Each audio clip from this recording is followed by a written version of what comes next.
Hello students, welcome back. Let's continue with chapter 6, Manufacturing Industries. Today, we will be studying about mineral-based industries. Let's begin with the topic. What are mineral-based industries? Industries that use minerals and metals as their raw materials are called mineral-based industries. Iron and steel industry, aluminium, cement, petrochemicals, etc. are examples of mineral-based industries. Iron and steel industry. Iron and steel industry is one of the essential industries for the development of a country. The iron and steel industry is the basic industry because it is the base for numerous industries that cannot be established without iron and steel industry. It lays the foundation of heavy, medium, and light industries. All these industries depend upon it for the supply of raw materials and to produce the different goods. Steel is used to manufacture a variety of engineering goods, construction material, defense, medical, scientific equipments, and a large variety of consumer goods. It also provides employment to a large number of skilled as well as unskilled workers. Iron and steel industry is a heavy industry because all the raw materials as well as finished goods are heavy and bulky, requiring heavy transportation charges. Steel is probably the most extensively used input in manufacturing. Due to its high corrosion resistance, steel finds usage in many industries. Immense strength, lightweight, durability, and ductility at a low cost make steel the most valuable raw material to the manufacturing sector. Therefore, production and consumption of steel is often regarded as the index of country's development. Steel has contributed immensely towards India's economic growth. This is evident from the growth patterns of India's steel production. In 2014, India produced 86.5 million tons of crude steel. India ranks 4th among the world crude steel production. India is the largest producer of sponge iron also. In 2014, per capita consumption of steel in our country was around 60 kg per annum against the world average of 217 kg.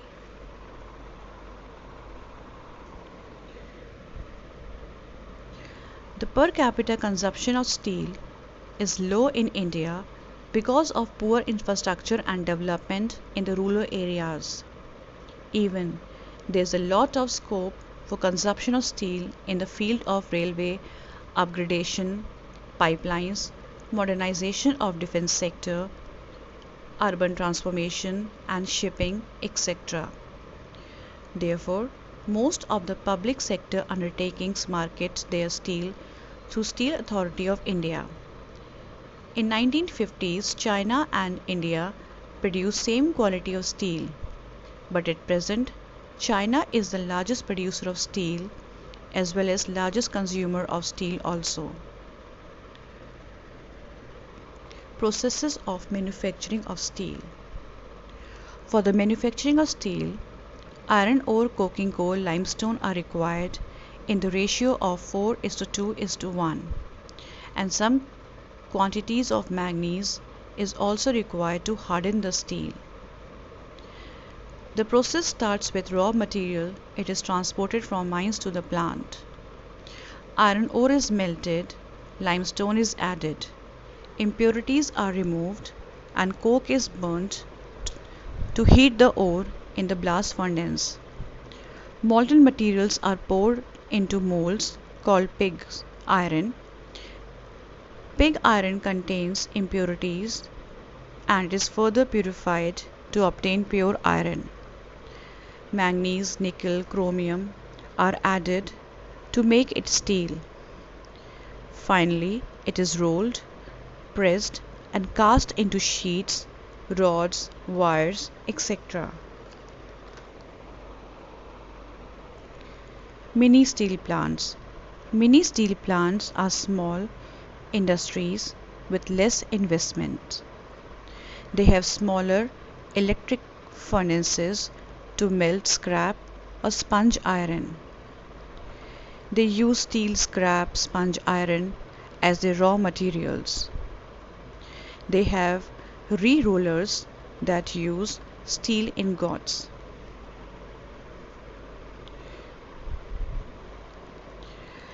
They are involved in making mild and alloy steel, which are sold further to mills to make steel sheets and other steel products, while on the other hand, an integrated steel plant needs large investment and huge infrastructure.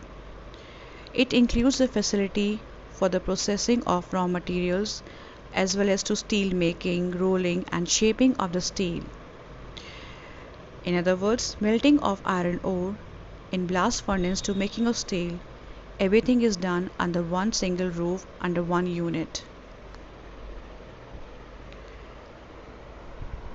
Factors responsible for concentration of iron and steel industry in Chota Nagpur Plateau region. The first reason is low cost iron ore. The Chota Nagpur Plateau being concentrated with iron ore in good amount. It is also known as the storehouse of minerals. It has the most valuable concentration of mineral sources in India. There are several other mineral sources like limestone, bauxite, copper, which are available in this region. Therefore, all the iron and steel mills are located in this region. It is the most important industrial region in India. The second reason is high grade raw materials in proximity. Other raw materials like coking coal, limestone are available in proximity in this region. Third reason is abundant supply of cheap labor. From the adjoining areas of Bihar, Jharkhand, Orissa, cheap labor is available in abundance. And the fourth reason is vast growth potential in the home market. These industries are capable of generating larger profits by expanding its workforce and increasing its production and supplying finished goods to the domestic market. Challenges faced by iron and steel industry. The first challenge is high cost and limited availability of coking coal. Although India has abundant reserves of iron ore and coal, but it has negligible reserves of coking coal. India largely fulfills its coking coal requirements through imports, but due to vagaries of weather, there has been huge fluctuation of coking coal supply as well as coking coal prices. The second challenge is lower productivity of labor. Labor productivity is lesser in India than many competing countries. There is an urgent need to increase the productivity, which requires retraining and redevelopment of the labor force. Lack of skilled laborers and industrial expertise person with industrial and managerial skills.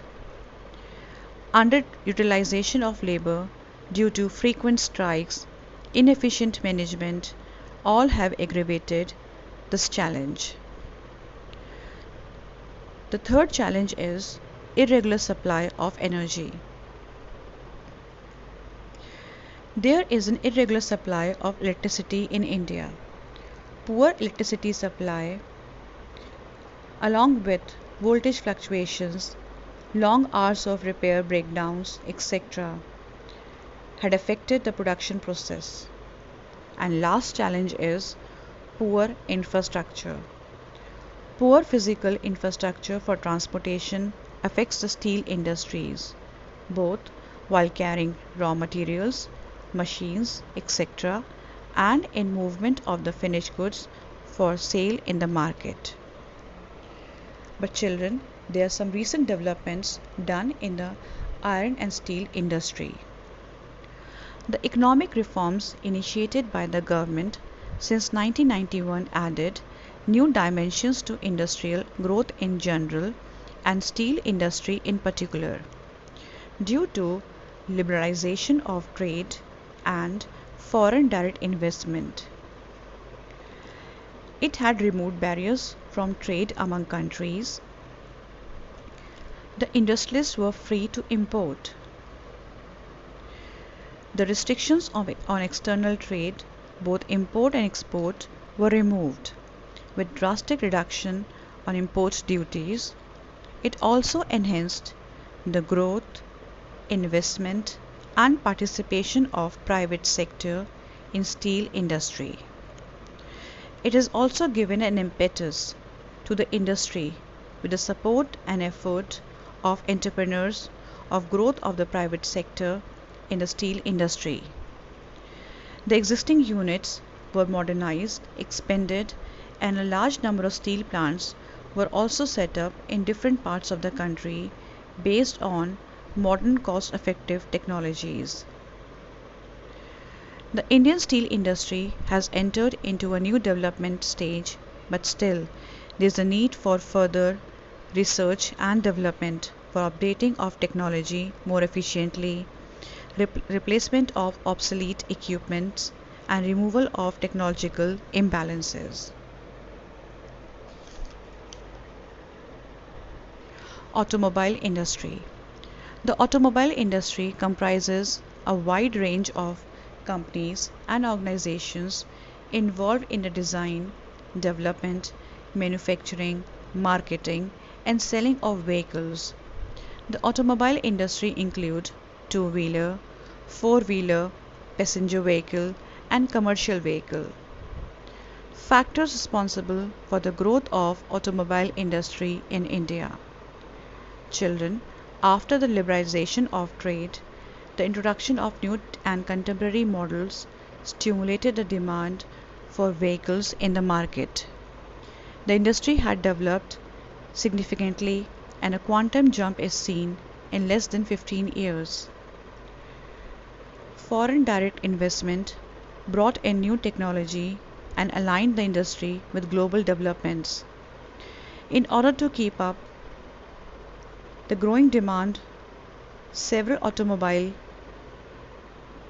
makers have started investing heavily in various segments of the industry during the last few years. Therefore, the growth of India encourages foreign investment in the automobile sector.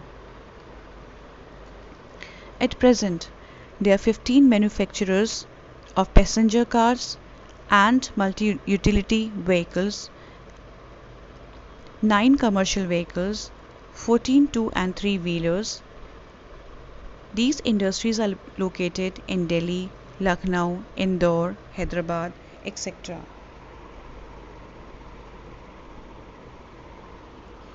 Information technology and electronics industry.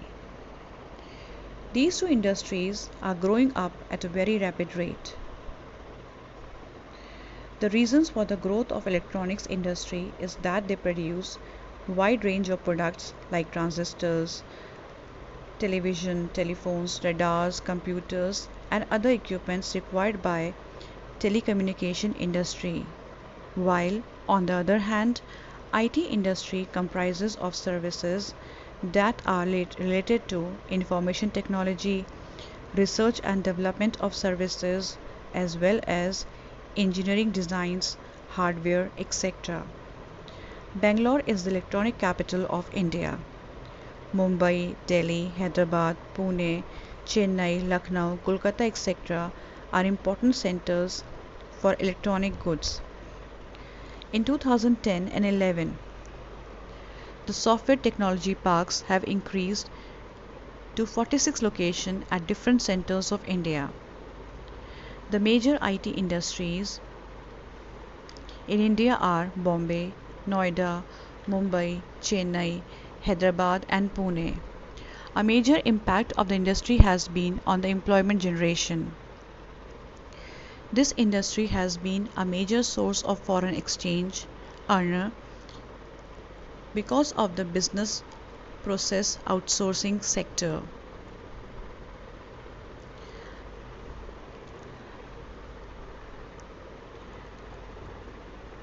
The continuous growth in the hardware and software is the key to the success of IT industry in India.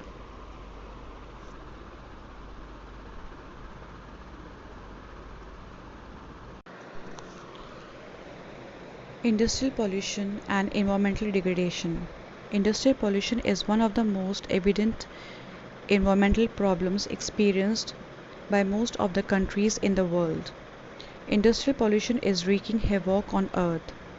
Industrial waste is considered as one of the largest contributors to pollution of air, land, water, noise, and endangering people, wildlife, and particularly the whole environment.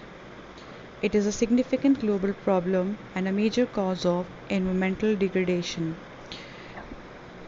The industries are responsible for four types of pollution, that is air, water, land, noise, but the thermal power plants are also included in the polluting industries.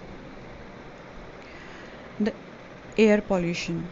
The image of smokestacks belching black noxious fumes into the air often comes to mind when people think of industry. The industry emits high proportion of harmful gases like sulfur dioxide and carbon monoxide.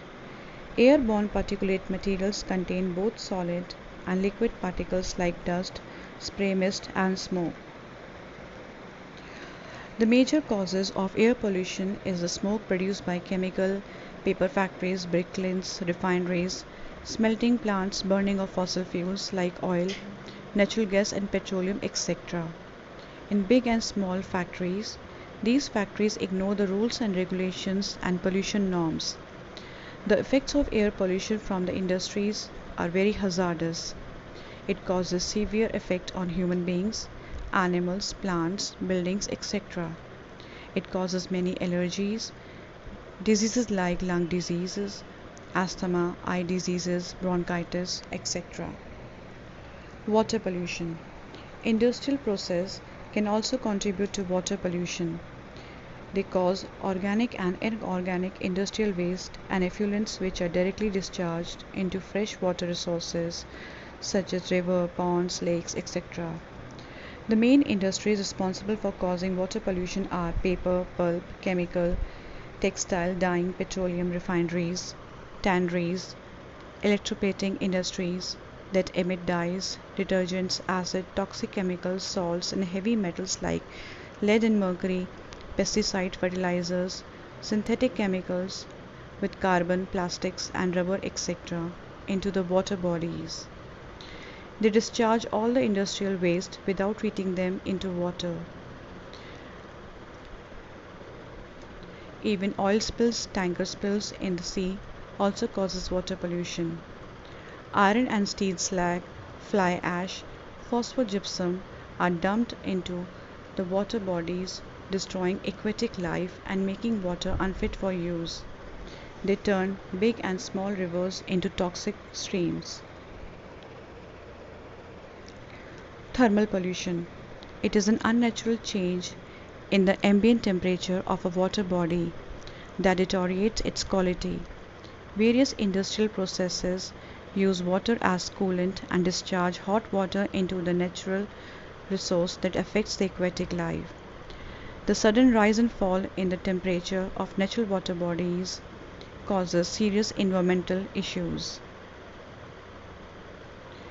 It leads to decrease in dissolved oxygen levels. Water temperature influences biological activity and growth of organisms that live in water bodies, and a slight change or increase in temperature can cause difficulty in their survival. When waste from nuclear power plants and nuclear weapon production units are dumped into water, it causes severe diseases like cancer, birth defects, and even miscarriages. Soil and water pollution are interconnected. When industries dump their waste like glass, Harmful chemicals, industrial effluents, packaging, salts, garbage, it contaminates the soil. When it rains, the rainwater percolates to the soil, carrying those pollutants, and the groundwater also gets contaminated. Noise pollution. Of all the pollutants, noise is the only one that does not leave a residue. Noise pollution is the serious threat to the quality of man's environment. Noise is the overloud and disturbing sound. It has now become a part of urban and industrial centers in this century. Noise pollution may come from loudspeakers, factory equipments, machinery, industrial units, and construction activities, generators, saw and pneumatic and electrical drills, etc. It is not only resulting in irritation, anger, but continued exposure to high levels of noise also results in fatigue, hypertension, hearing loss, and several physiological effects. Control of environmental degradation. Ways to reduce the industrial pollution of wastewater.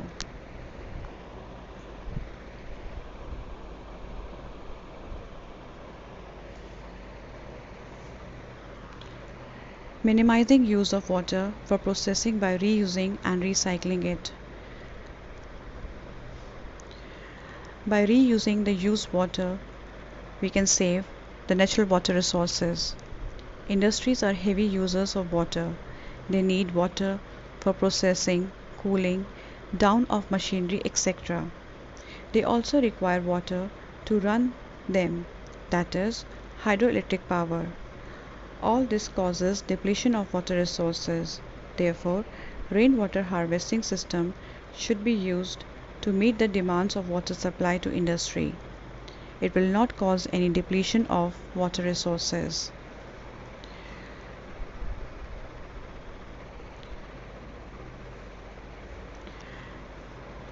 Treating hot water and effluents before releasing them in rivers and ponds.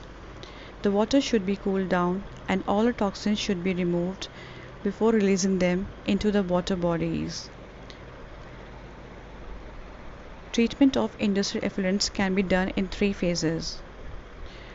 First is primary treatment by mechanical means.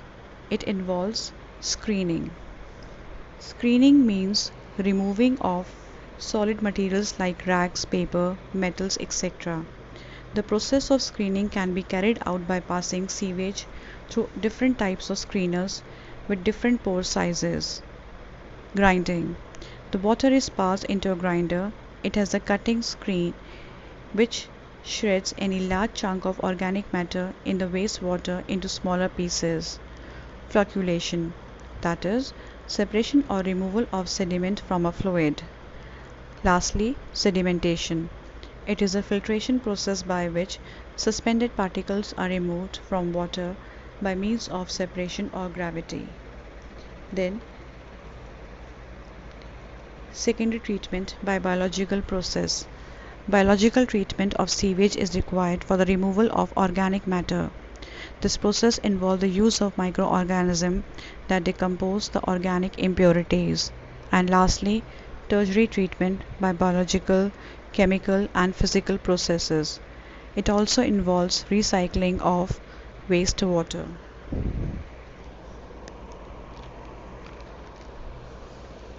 Measures to control air pollution. Particulate matters in the air can be reduced by fitting smokestacks or tall chimneys to factories with electrostatic precipitators.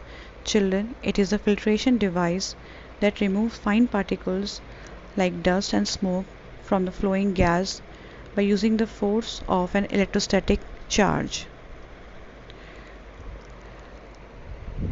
Fabric filters. The smoke containing particulates is passed through porous medium. The particles present in the smoke are filtered and gases are discharged. Inertial separators. They separate dust from gas streams by changing the direction of motion of the flowing gas. Scrubbers. Elimination of sulfur dioxide, ammonia, and other harmful gases, metal fumes by passing the fumes through water. Smoke can be reduced by using oil or gas instead of coal in factories. Measures to control noise pollution. Machinery and equipment can be used and generators should be fitted with silencers. Almost all machinery can be redesigned, upgraded, modified to increase the efficiency and reduce noise. Noise absorbing material may be used apart from personal use of earplugs and earphones. Steps taken by NTPC towards environment protection. The sustainable development should be intricately intertwined with economic development with environmental concerns. The economic progress should take place in a sustained manner, employing a mix of energy resources and using innovative eco-friendly technologies. Therefore, NTPC shows us the way to achieve this. It is firmly committed to generating and providing reliable power at competitive prices in a sustainable manner by optimizing the use of multiple energy resources with innovative eco-friendly techniques. NTPC is a major power providing corporation in India. It is certified for ISO by reputed national and international certifying agencies. The corporation activities and operations are guided by sound environmental practices. It has proactive approach for preserving the natural environment and natural resources like water, oil, gas and fuels in places where it is setting up power plants that to ensure efficient and optimal use of resources, especially the non-renewable ones. They are doing it by adopting latest techniques and equipments and upgradation of machinery and equipments.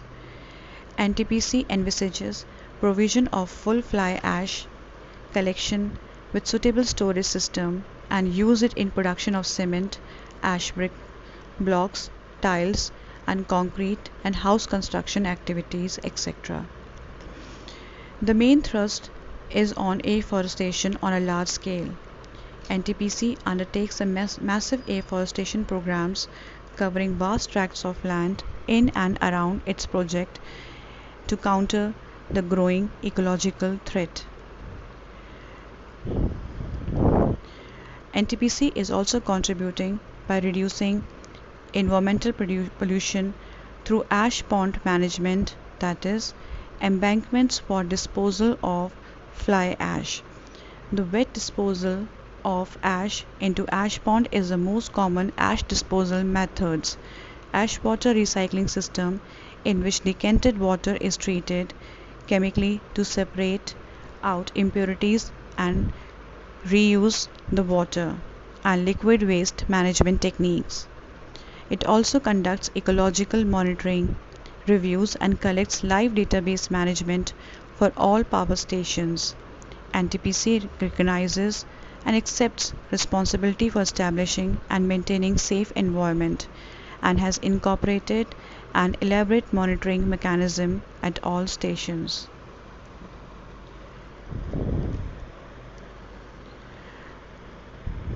That's all for today, children. Hope you were able to understand. Thank you.